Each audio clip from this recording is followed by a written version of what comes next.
so it becomes theirs. So we know about the battle site, and so what we're looking for, our friends in archaeology for TDEC, battlefields has certain scars. So anywhere you had like a fence, a ditch, you're going to see it in the ground. But if you're looking for 145 people buried in the ground, it's going to be a mound. Mound.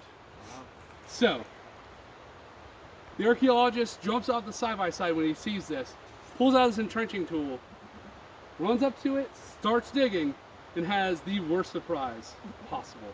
It is nothing but sawdust. That is a giant sawdust mound. Sawdust does not break down very well. It takes a long, long time. So there's some nice topsoil on it now, but if you dig that far into it, it is loose, powdery sawdust. So, so what we can prove, we know the battle happened. We have an official after-action report from Sevier. We have lots of journal entries from the Wataucans who fought here. Unfortunately, we have one side's perspective.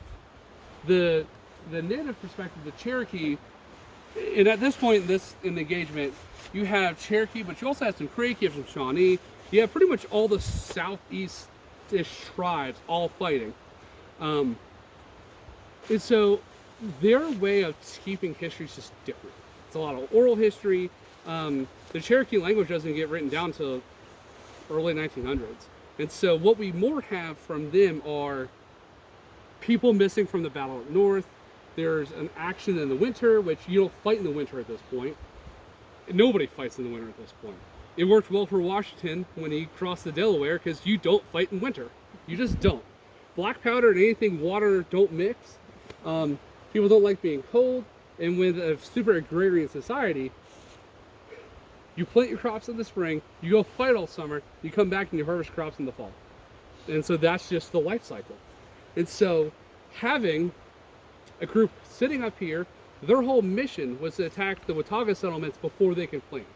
Because if you can keep them from planting, you're going to make them not be able to stay. Because now they're going to go from an agrarian society to like hunter-gatherer. So you're going to push them back a couple thousand years unless they decide to go back over the mountain again.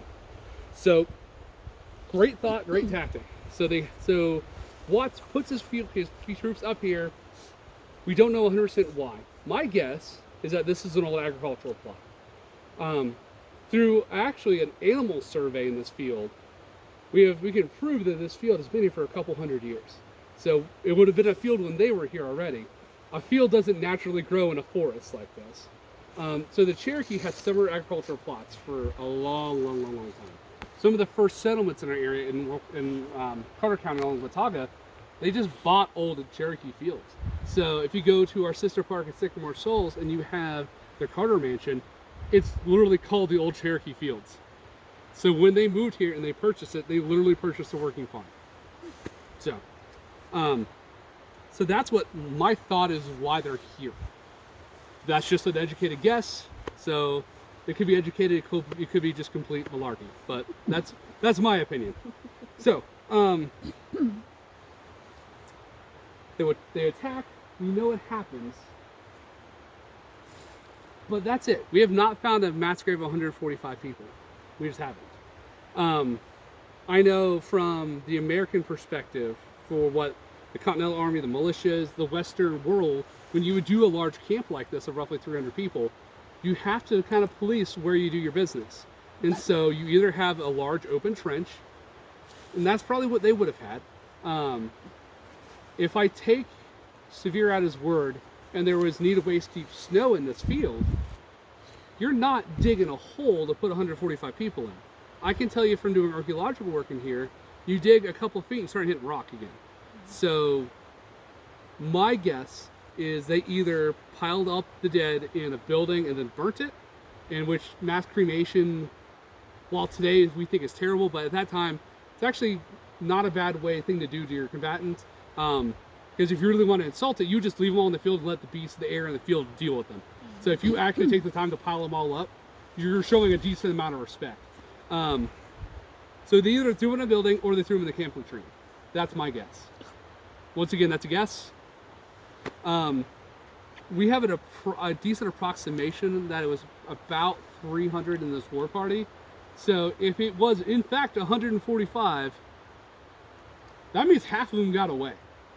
And so what we do have evidence of is a lot of areas, houses in the area got raided over that winter and spring. And so they were kind of trapped here. So all their winter provisions are now in this field that I can almost guarantee you the Watauguans took prizes and everything they couldn't take, they burnt and just destroyed it. So they would have taken foodstuffs that they could carry, the stuff they didn't want, they would have dumped it out and burned it. If you're trying to deny your enemy access to fight war, a good way is to not let them have food. Nobody likes to fight on an empty stomach. That's Napoleon's troops. So, they're without provision, so now they're just kind of raiding what they can, and they don't end up actually getting back towards Tellico and farther south until April. So they're stuck here for a while. But now they're not combat effective. So they never can mount their attack on the Watauga settlements. They can't do what their main objective was. And so looking at this tactically, this is a perfect raid. So if you want to take this exact same battle plan, you have your enemy hemmed in, they don't know you're coming, you get here quickly, attack before you see them, and you don't try to hold your land, you're just finding your enemy, destroying them, and leaving. We do this a lot in Vietnam. We do this in Afghanistan, except we don't have horses, we have Chinooks. And now it's Army Rangers doing it. But really straightforward. So much so that this battle is actually taught at West Point. If you Google Battle of Flint Creek, and it comes up here, or you'll see a Civil War site in Alabama, one of the first articles that comes up is a scholarly paper that's from West Point.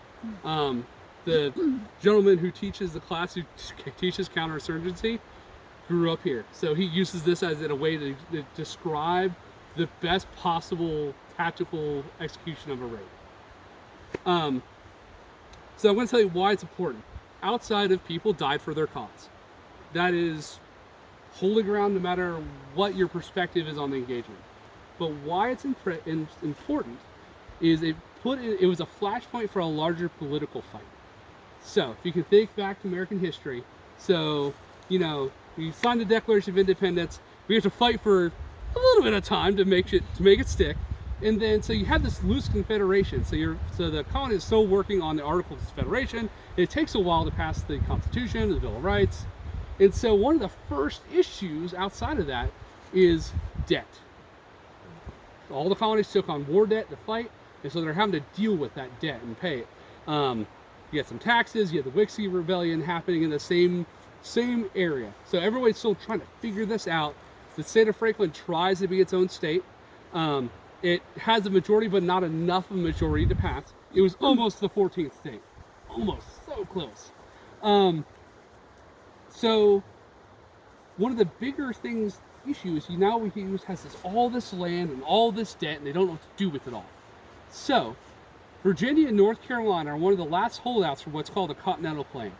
So if you can think way back to colonies, when after the French Indian War and Britain had everything to the Mississippi, you had the colonies doing the shapes of the states now, and then like perfect straight lines all the way to the Mississippi. That's the Continental Claim. It's all that area on the other side of the mountain that they really haven't surveyed, and they quite literally just went, lines on this latitude. Yeah, everything in the middle is ours. So Virginia and North Carolina keep theirs. So Virginia's is now Kentucky. North Carolina's is now Tennessee. So those came to be because the federal government ended up saying to the states, if you give up the claim, the states literally sold this property to the federal government to forgive their debts. But it didn't make it real easy. North Carolina didn't really want to give it up. And so you have a state attempt to form inside of its own borders. And then you have this war going on that, while it's technically the Washington County of North Carolina militia, it's not. North Carolina isn't doing anything. You're not getting anything from the capital coming this way. It's all these Wataugans. It's all these people that have migrated here fighting their own war. And so that gets used as one of the many reasons why this needs to be completely autonomous. And so state of Franklin ends up falling.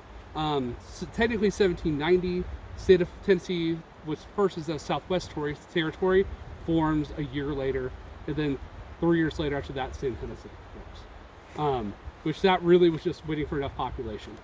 So this battle up here in the upper reaches what at that point was called Greasy Cove. Terribly bad name. I'm really glad Unicoi didn't keep with Greasy Cove. And the reason for that name was? From the long hunters, because there was so much game here as they were tanning the hides. There was so much fat being spilled that the ground was greasy. Of course. Awesome. We are really good at naming things. So I'm really glad they went with Unicoi. So this becomes one of the reasons why it needs to be its own autonomous government. So you have this battle talked about in the U.S. House. So it's kind of cool reading some of our founding fathers arguing a point and bringing up this battle that takes place in Greasy Cove. So, what happened to the half of Severe's army that was divided and went up, and they were going to protect the? So they went up to the top of the valley and came right back down. Oh, they came right back down. Yeah, so they were just sealing off. Okay. Okay. I didn't know if they were staying there and trying. So they heard the cannon and came running. Yeah. So their entire job was to run up and then run down this valley. Okay. Okay. So yeah. The So race is on. we don't have true. No one was there to see it. No one recorded what the native population said. But as this engagement starts, you have people on the backside of camp that are having the time of going, "Uh-oh, something's going down up front," and they're starting to move people of importance up the valley to try to get them out, and then they run into another force. So they just get sandwiched in, and just the violence of action makes the war party that's here kind of on their back foot. And so it turns into this hand-to-hand, there's just people fighting all over the place, and so people are just spreading out over the mountains. Some of the journal entries, it's kind of gruesome, talks about following blood trails for days. John Sevier doesn't stay here for days. John Sevier is seen in Jonesboro the next day. So, of his forces, and I went out of our circling back to this. So we talk about the casualty count. So let's just assume John Sevier isn't inflating it. Probably is, but let's just assume he's not. So he files his report the next day. A lot of his forces are still here mopping up. So I can pretty much guarantee you, of those 47 wounded, a lot of them probably succumbed to their wounds. A lot of them, you probably had some succumb to exposure. You would have had a lot of wounds that just take a while for you to die of it. So it sounds super one-sided, and while it is decisive, the Watauga numbers probably picked up to having more killed in action, but they were probably home when they died. So therefore they don't count in the official report. And he filed that report the next day. So as far as archaeological work on the field park, we have done some in here. We have found some use. I've not found shot, I've not found bodies, but the battle took place in the middle of winter. Most of the accounts from the Wataugans, I saw the biggest shot count was 3. Most of them shot 2. It quickly went hand to hand. And let's just face it, powder and snow don't mix. And so if they were going through crappy weather all night, most of their powder probably got wet. And then if you're using a Blue Ridge rifle or a long rifle, and it's a hunting implement, so it does have rifling, it's super accurate, you might be able to load 4 or 5 rounds before you have to clean the thing anyways. And then it takes you 30, 45 seconds to do it. So do that under duress. They probably had enough time to load 2 shots before they got told to charge the field anyways. So we haven't found bodies. I guarantee you the remaining people police their own dead for what they could recover. There's lots of stories from people in Flag Pond and upper parts of southern Unicoi, Mountains of Green, finding Cherokee graves. It's a lot of that. So who knows if those were from this battle or just from other hunting parties or what. Unfortunately, we weren't very good at saving things like that. This field had agricultural use for about 150 years afterwards. So this field got constantly plowed. And I can tell you that this field used to be a lot bigger. So I know it didn't go that way too much farther. But all these trees are all poplars that are 20, 30 years old. And then it is flat from here to about 500 yards up that draw. It's pretty flat. Ground penetrating radar does not work very well in trees because you're just going to see roots. And so if I'm looking for a body and it's under a tree, it's going to be really hard to see what that is. And so we've run in here We found a lot of things from approximately 1810-ish, 1820. It's all farming stuff, horseshoes, things like that. What we did find lower was a hot spot. It's so if you build a fire for long enough, a lot of the minerals in the dirt will start coalescing, and so you get a reflection back, almost kind of like a piece of metal. And so what this hot spot, from what I was told, is it's something that burnt really hot for a really long time. If you have a garrison camp, you're going to have generally a lead smelting fire, so which you have to get really hot. You're going to have like a constant cooking fire. And so it's probably one of those two. So that burns for a long, long time, for days. That's the evidence we have right now. So we have some written accounts, and then we have some things of land use that date it to then, but as far as finding, I don't say cool stuff, but empirical things, there's just probably not going to find much. But by golly, if we do find something, we will let you know about it. And if you're from this area, you have family from here that have found some things, no questions asked, just tell us what it is. We don't even want it, just let us know. So, little pitch. All right, so we're going to walk up and head back. Does anybody have any other questions about the battle itself? Nope.